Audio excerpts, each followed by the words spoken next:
Everyone, आप सबका इस वीडियो में स्वागत है। मैं संतोष सर आज आपको बताने वाला हूँ प्रश्न संग्रह 2.2। इसके पहले हम लोगों ने 2.1 किया। 2.1 में हमने बहुत ही आसान तरीके से सवाल को हल किया।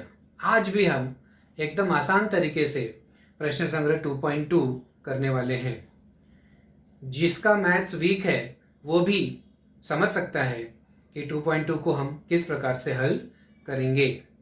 इसके लिए आपको पूरा वीडियो ध्यान से देखना पड़ेगा, और जब आप पूरा वीडियो ध्यान से देखेंगे तभी आपको समझ में आएगा और आप सवाल अपने आप हल कर सकते हैं।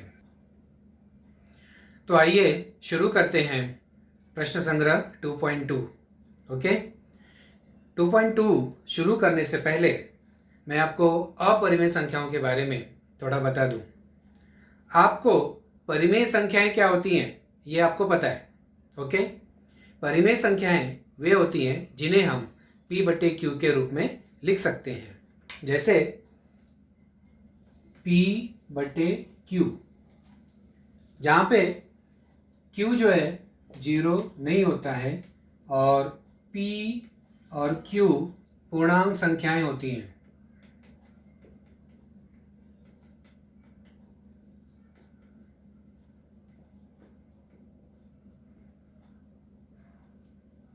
ओके, तो ये परिमेय संख्या है।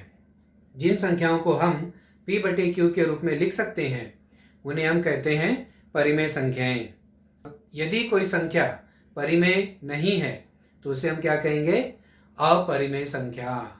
ओके, तो अपरिमेय संख्या की परिभाषा ये होती है कि जिन्हें हम P/Q के रूप में नहीं लिख सकते। जैसे करनी में 2। अब आप बताइए कि क्या ये करनी में 2 अपरिमेय है या परिमेय है? बराबर, आपको ये मालूम है परिमेय संख्या क्या होती है, जिसे हम P/Q के रूप में लिख सकते हैं। Q 0 नहीं होना चाहिए, P और Q पूर्णांक संख्या होना चाहिए। तो आप पहचान सकते हो कि ये करनी में 2 परिमेय संख्या है या नहीं। राइट, आइए पहचानते हैं करनी में 2। अब आप कहोगे कि करनी में 2 को तो हम P/Q के रूप में लिख सकते हैं। कैसे? करनी में 2/1 लिख दिया P/Q के रूप में, तो क्या हो गया परिमेय संख्या? नहीं। और क्या होना चाहिए? आगे क्या है परिभाषा में? Q। आपने ये तो हो गया P/Q के रूप में लिख दिया, बराबर, लेकिन उसके साथ साथ क्या होना चाहिए? Q जो है 0 नहीं होना चाहिए। Q मतलब हर की संख्या, तो यहाँ पे हर में क्या है? 1, वो 0 नहीं है। तो आप कहोगे ये भी बराबर है, तो परिमेय संख्या हो गया क्या? अब आगे देखो, तो ये 2 शर्त तो बराबर है इसमें, परंतु तीसरी शर्त क्या है? P/Q पूर्णांक संख्या होना चाहिए। राइट, तो यहाँ पे P ये है, Q ये है, तो क्या ये जो करनी में 2 है ये पूर्णांक संख्या है क्या? ये पूर्णांक संख्या है क्या? नहीं है, पूर्णांक संख्या नहीं है। आपको पता है पूर्णांक संख्या किसे कहते हैं? यह है पूर्णांक संख्याओं का समुच्चय, the set of integers. Right, 0, 1, 2, 3, 4 और -1, -2, -3। ओके, यह है पूर्णांक संख्याओं का समुच्चय। राइट, तो इसमें ये वाली संख्या आएगी क्या? नहीं आएगी, बराबर। इसीलिए ये जो अंश है करनी में 2 ये पूर्णांक संख्या नहीं है। राइट, तो जब ये पूर्णांक संख्या नहीं है तो इसका मतलब क्या ये परिमेय संख्या कहलाएगी? नहीं। तो जो संख्या परिमेय नहीं कहलाएगी उसे हम क्या कहेंगे? अपरिमेय। पहचान लिया आपने? कठिन था क्या? एकदम आसान था, बराबर। सिर्फ 3 चीजें आपको देखना था। P/Q के रूप में लिख सकते हैं, ठीक है। Q 0 के बराबर नहीं है, वो भी ठीक है, परंतु P और Q क्या होना चाहिए? पूर्णांक संख्या, जो यहाँ पर नहीं है। इसीलिए यह क्या है, अपरिमेय संख्या है। राइट। अब कोई संख्या अगर अपरिमेय है तो उसको हमें सिद्ध करना है कि यह अपरिमेय संख्या है या नहीं, ये सिद्ध करो। तो कैसे करेंगे, आइए हम प्रश्न संग्रह 2.2 में से उदाहरण लेकर उसको समझते हैं। ओके, सवाल आ गया हमारा।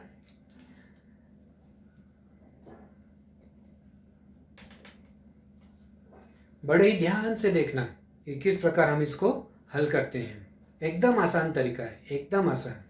देखो, हमें क्या समझना है, क्या सिद्ध करना है हमें, 4 करनी में 2 एक अपरिमेय संख्या है। राइट। हम शुरुआत इस प्रकार करेंगे, माना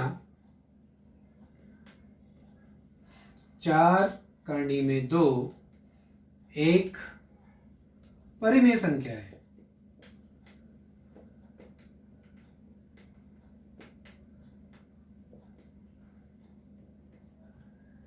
ठीक है, माना 4 करनी में 2 एक परिमेय संख्या है। इसको हम इस प्रकार लिख लेते हैं, 4 करनी में 2 बराबर s। ठीक है, मान लो ये s के बराबर है, ये परिमेय संख्या है तो ये इसके बराबर है, तो s भी क्या है, परिमेय संख्या है। राइट।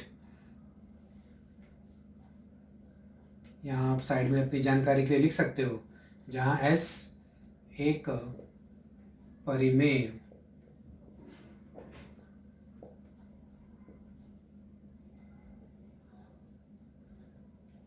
इस संख्या को हमने s मान लिया और परिमेय है, हमने परिमेय माना है तो ये भी परिमेय होगा। ठीक है, तो जहाँ s एक परिमेय संख्या है। ये दो वाक्य में कोई परेशानी है क्या? नहीं।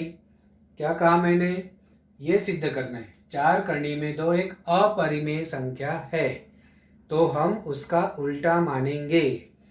उल्टा क्या मानेंगे, 4 करनी में 2 एक परिमेय संख्या, ये मान लिया, और वो संख्या s के बराबर है, एक चरांक उसमें हमने ले लिया। 4 करनी में 2 बराबर s, जहाँ s एक परिमेय संख्या है, क्योंकि ये परिमेय है तो परिमेय बराबर परिमेय, तो s भी परिमेय संख्या है। ओके, अब आप देख रहे हो कि अब हम क्या करेंगे कि यहाँ पे जो 4 करनी में 2 है, इसमें से 4 को हटा देंगे, 4 से भाग दे देंगे, दोनों पक्षों में 4 से भाग दे देंगे। ओके, तो यहाँ पे हम लिखेंगे दोनों पक्षों में 4 से भाग देने पर, दोनों पक्षों में 4 से भाग देने पर, तो क्या होगा, यहाँ अगर हम 4 से भाग देंगे तो ये हो गया, 4 से 4 कट जाएगा। यहाँ अगर हम 4 से भाग देंगे तो 4 से 4 कट जाएगा, बचेगा क्या यहाँ पे, सिर्फ करनी में 2, और यहाँ पर क्या बचेगा, s बटे 4। यहाँ पे 4 से भाग दिया, सिर्फ क्या बचा, करनी में 2, और यहाँ 4 से भाग दिया तो s बटे 4। ओके ना, अब देखो ये जो समीकरण हमें यहाँ पे मिला है, इसमें ये जो लेफ्ट हैंड साइड है, लेफ्ट हैंड साइड यहाँ पे क्या है, करनी में 2। राइट।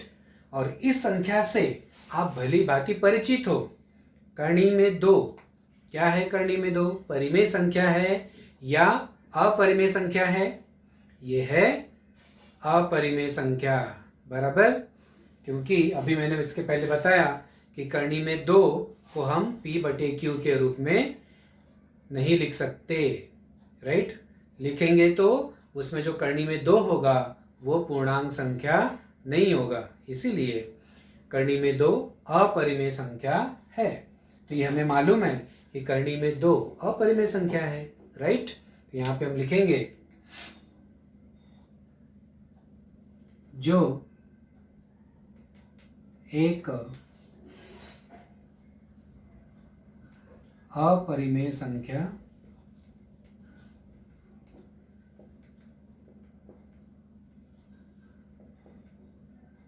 है। ओके, अब राइट हैंड साइड देखो। राइट हैंड साइड में क्या है? s/4, right. तो ये s क्या है? किस प्रकार की संख्या है? परिमेय संख्या है। बटे 4, 4 किस प्रकार की संख्या है? परिमेय संख्या है। मतलब कि यहाँ पे परिमेय संख्या बटे परिमेय संख्या, परिमेय संख्या में हम परिमेय संख्या से भाग दे रहे हैं, राइट। तो जब हम परिमेय संख्या में परिमेय संख्या से भाग देते हैं तो हमें परिमेय संख्या ही प्राप्त होती है। तो इसका मतलब ये जो संख्या भाग देने पे प्राप्त होगी ये कैसी संख्या होगी? परिमेय संख्या। तो यहाँ पे हम लिखेंगे जो एक परिमेय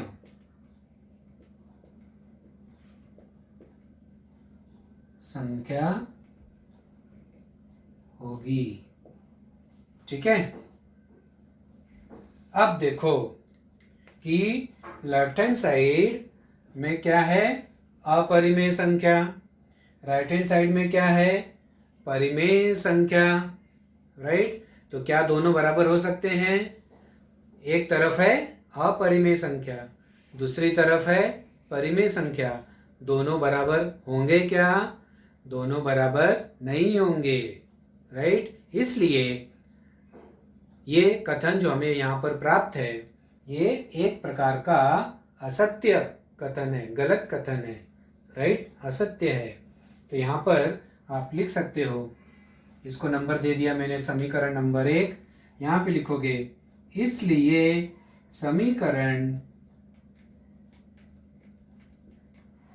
1 असत्य है। ओके, ये देखो असत्य मिला। अब ये असत्य क्यों मिला? ये असत्य क्यों मिला? सत्य मिलना चाहिए था। इसका मतलब हमने जो माना है, कथन जो हमारा माना है, जो हमारी मान्यता है, वो गलत हो सकती है ना। वो गलत है तभी तो गलत मिल रहा है, ये असत्य कथन मिल रहा है। क्योंकि हमने जो माना है वो क्या है? 4 कड़ी में 2 एक परिमेय संख्या है। इसलिए ये हमारा जो अजम्पशन है, हमारा जो मान्यता है, हमने जो माना हुआ कथन है वो गलत है। तो वही चीज हम यहाँ पर आगे लिखेंगे कि हमारी मान्यता, इसलिए हमारी मान्यता गलत है। ओके, मान्यता क्या थी? हमारी मान्यता 4 कड़ी में 2 एक परिमेय संख्या है। ये गलत है तो सही क्या है? यहाँ पे लास्ट में वाक्य आ जाएगा कि इसलिए 4 कड़ी में 2 एक अपरिमेय संख्या है। लास्ट कथन, इसलिए 4 कड़ी में 2 एक अपरिमेय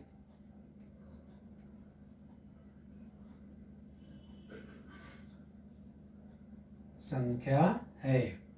ओके, 4 कड़ी में 2 एक अपरिमेय संख्या है। समझ में आ गया आपको?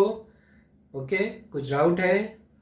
अगर कुछ आपको प्रश्न पूछना है, डाउट है, तो आप कमेंट बॉक्स में अपने कमेंट देकर पूछ सकते हो।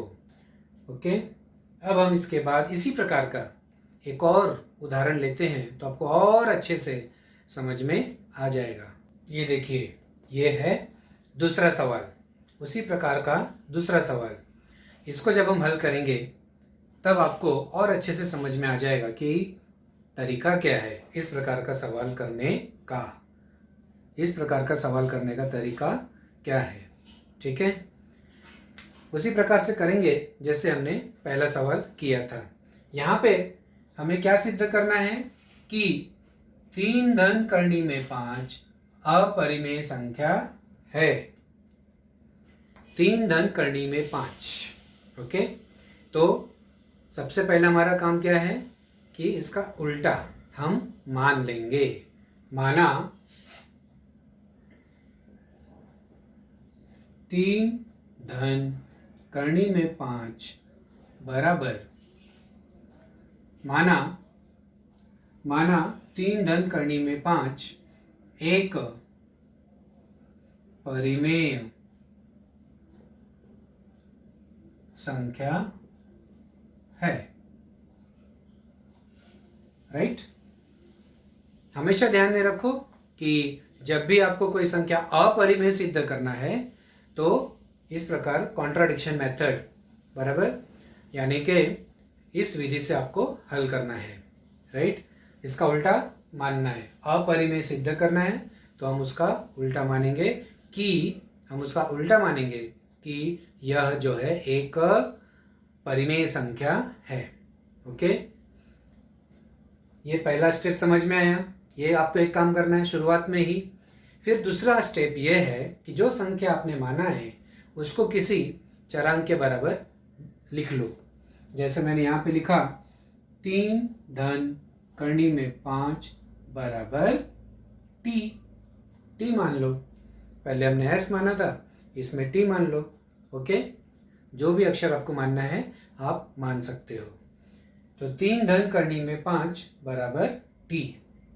ओके, तो यहाँ पे आप लिख सकते हो कि ये जो t है किस प्रकार की संख्या है? परिमेय संख्या, क्योंकि इसको हमने परिमेय माना है और इसी को हमने बराबर t के लिया है, तो इसलिए t भी क्या है? परिमेय संख्या। तो यहाँ पे आप लिख सकते हो कि जहाँ t परिमेय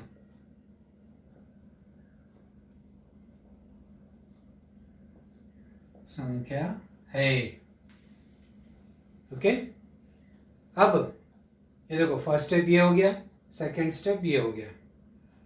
अब तीसरे स्टेप में क्या करना है आपको? ये ध्यान देना है कि जो संख्या यहाँ पर दी गई है उसमें अपरिमेय वाला कौन सा भाग है। जैसे इसके पहले जो संख्या आपको दी गई थी 4 करनी में 2, राइट? इसमें अपरिमेय संख्या वाला कौन सा भाग था? ये। और हमें क्या हटाना था? 4। तो 4 यहाँ गुणे में है, इसीलिए हमने 4 से भाग दिया था, तो 4 निकल गया था वहां से। उसी प्रकार आपको यह ध्यान देना है कि इस संख्या में अपरिमेय वाला भाग कौन सा है।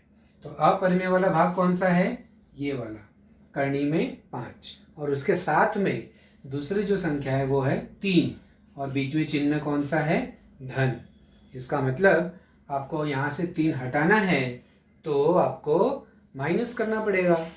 ठीक है, तो दोनों पक्षों में 3 माइनस करने पर, या फिर डायरेक्टली आप ये लिख सकते हो कि 3 उस साइड जाएगा तो माइनस हो जाएगा, ऐसे ही हम शॉर्टकट में बोलते हैं।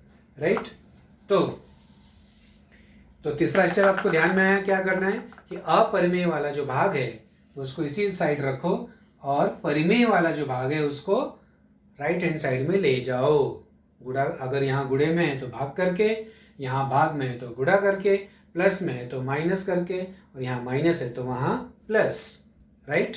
तो यहाँ पे ये इस प्रकार से हो जाएगा। इसलिए करनी में 5, इसको मैंने यहीं पे रखा बराबर, और प्लस 3 उधर ले लिया, तो अब ये इस प्रकार हो गया। ओके, अब आप देख सकते हो कि ये जो लेफ्ट हैंड साइड है समीकरण 1 का, वो क्या है? करनी में 5। अब आप करनी में 5 तो पहचानते ही हो, ये अपरिमेय संख्या है। करेक्ट? तो आपको पता चल गया कि लेफ्ट हैंड साइड जो है हमारा वो अपरिमेय संख्या है। ओके, और जो राइट हैंड साइड में है t-3, ये कैसी संख्या है? t हमने क्या है माना था? परिमेय संख्या, और परिमेय संख्या में से घटा रहे हैं एक परिमेय संख्या। तो ये परिमेय संख्याओं का गुणधर्म होता है कि जब एक परिमेय संख्या में से दूसरी परिमेय संख्या हम घटाते हैं तो हमेशा हमें क्या मिलता है? परिमेय संख्या ही प्राप्त होती है। तो इसका मतलब ये जो राइट हैंड साइड है वो एक परिमेय संख्या है। तो ये है, यहाँ पे लिख सकते हो, यह एक परिमेय संख्या है।